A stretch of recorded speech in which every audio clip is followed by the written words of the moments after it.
I'm really excited for this topic today. I'm a collector at heart, and pre-33 gold coins are basically my jam. They might be yours too after this video. Coming up.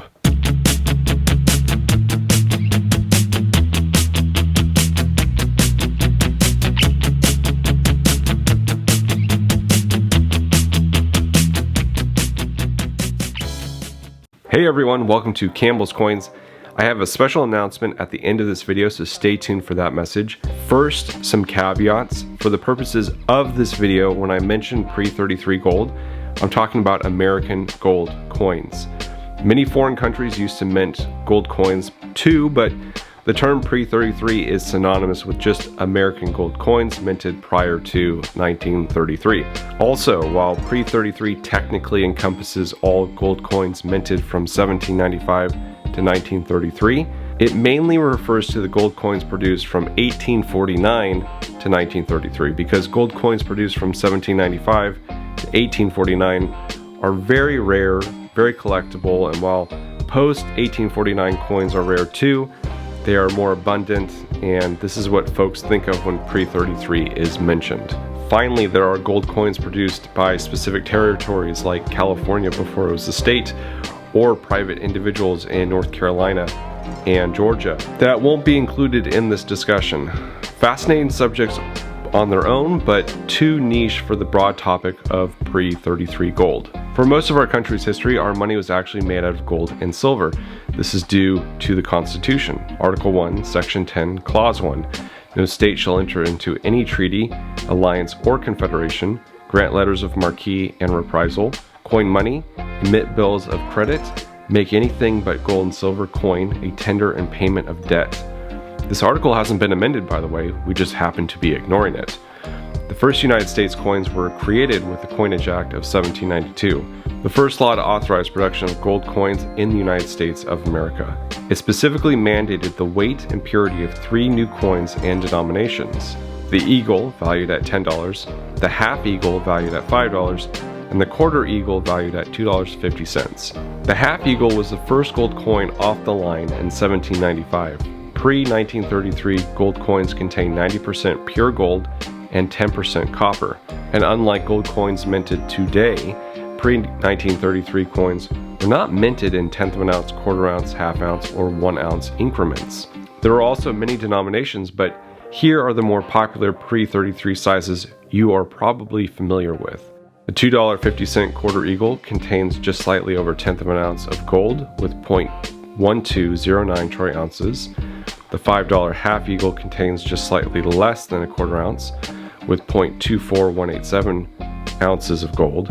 The $10 eagle contains less than a half ounce of gold with 0.48374 ounces. And finally, the $20 double eagle contains just less than an ounce of gold with 0.96748 ounces. The double eagle was introduced in 1849. Just like the silver used for making silver coins, gold coins minted in the United States could only be minted from gold mined in the United States. There are a few gold rushes prior to the famous ones, California, Black Hills, and Alaska, which allowed for the minting of early gold coins. These were centered near Charlotte, North Carolina, and Dahlonega, Georgia. Incidentally, smaller mints were established in these cities for the gold mined. Why is this gold specifically named pre-33? In 1933, President Roosevelt signed Executive Order 6102, which made it illegal to own gold within the U.S. There were a few exceptions to this gold ban. Collectible gold coins and gold jewelry were allowed, but one had to prove that they were a coin dealer dealing with rare numismatic coins in order to be given an exemption. Roosevelt did this because back then they were on something called the gold standard, which means the currency printed was backed by the amount of gold in our reserves. They wanted to implement more programs to get out of the Great Depression, and the way to do that, according to the gold standard, was to acquire more gold to accommodate the extra currency they wanted to print. A lot of pre-33 gold coins were melted down into bars to pay off debts too. In 1971, President Nixon took us off the gold standard, allowing the printers to print currency whenever needed while being backed by absolutely nothing. In 1974, Gerald Ford repealed Roosevelt's executive order, once again allowing private ownership of gold coins, bars, and certificates in the United States. There are 6 U.S. gold coin denominations: the $1, the $2.50, $3, the $5, the $10, and the Liberty. Each of these had their own names throughout the years. The great thing about pre-33 gold is that there are different sizes for every size wallet out there. You don't have to have a ton of money to get into pre-33. Condition and rarity play a huge part in price though. There was a time I could get AU condition pre-33 coins for melt.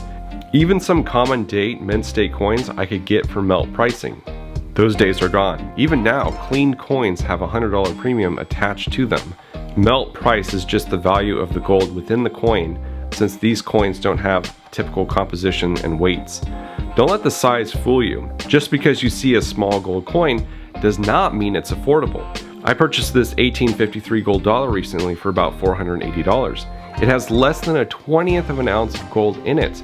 Melt value is probably around $100. This coin in this year ranges anywhere from $250 to $175,000 depending upon condition. It's all about finding the right coin for what you would like to do. The designs of these coins were nothing short of spectacular. These coins come from a time when people were proud of their money. I feel that early coin designers were actually proud to be Americans. Some of them were recent immigrants to this country. They embodied this pride in the coins they designed. They were also proud of their work, and it shows in this beautiful money. It is really nothing short of art.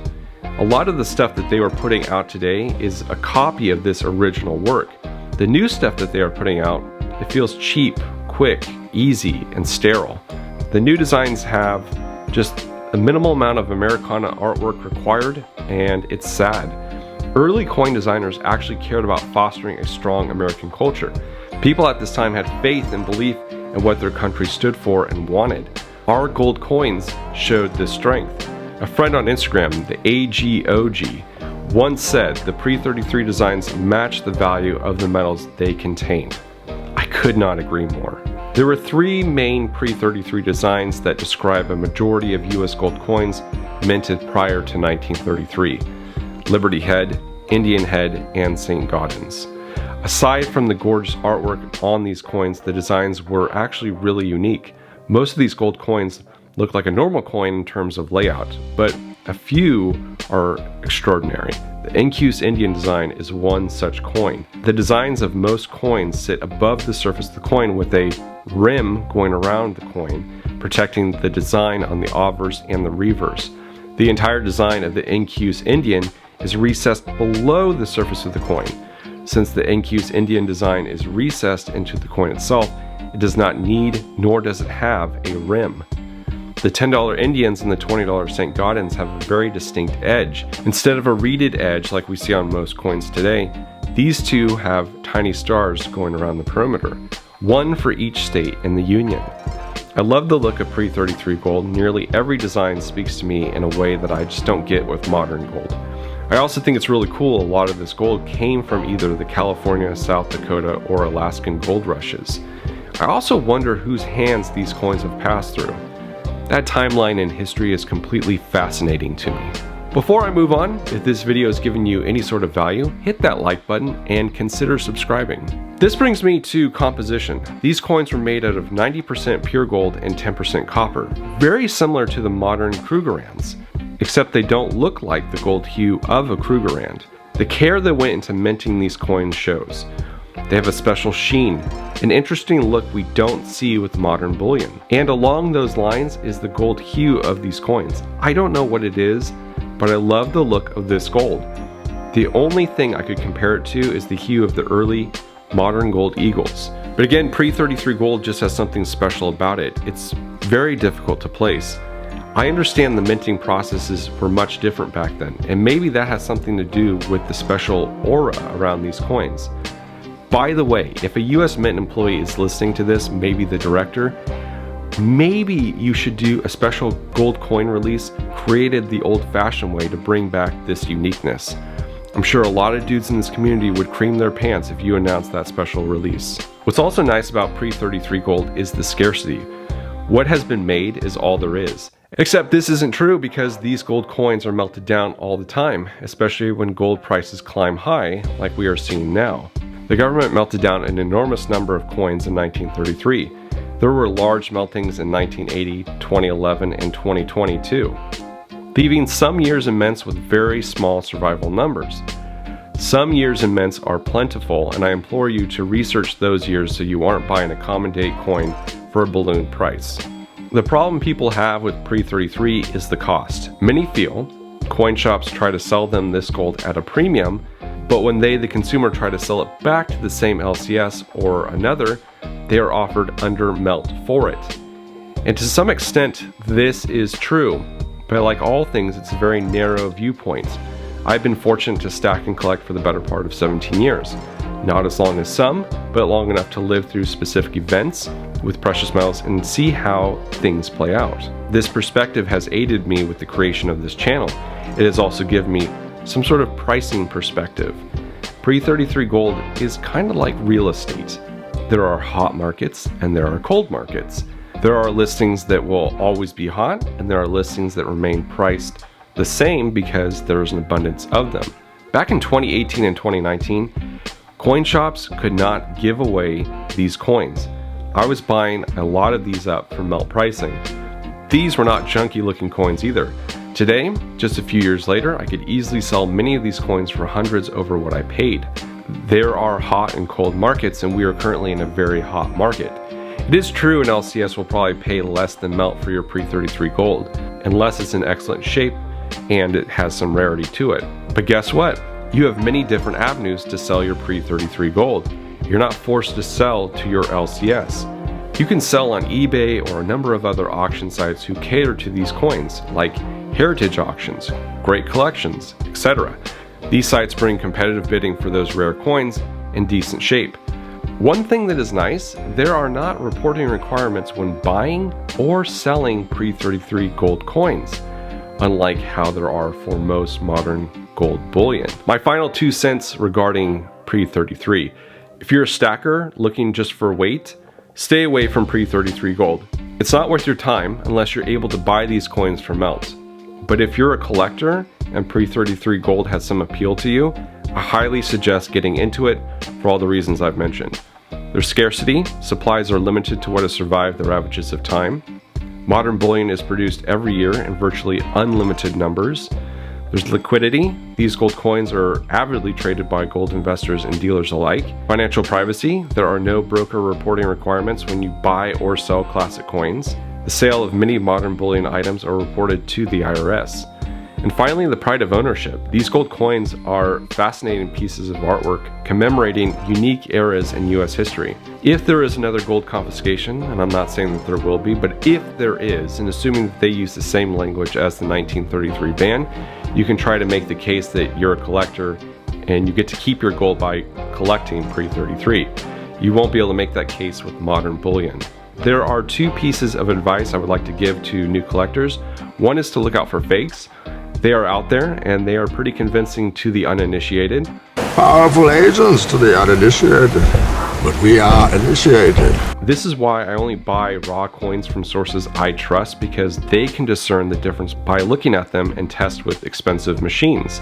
Counterfeiters are making copies of these coins with the same gold and copper compositions and dimensions as the originals, so they will pass all machine tests.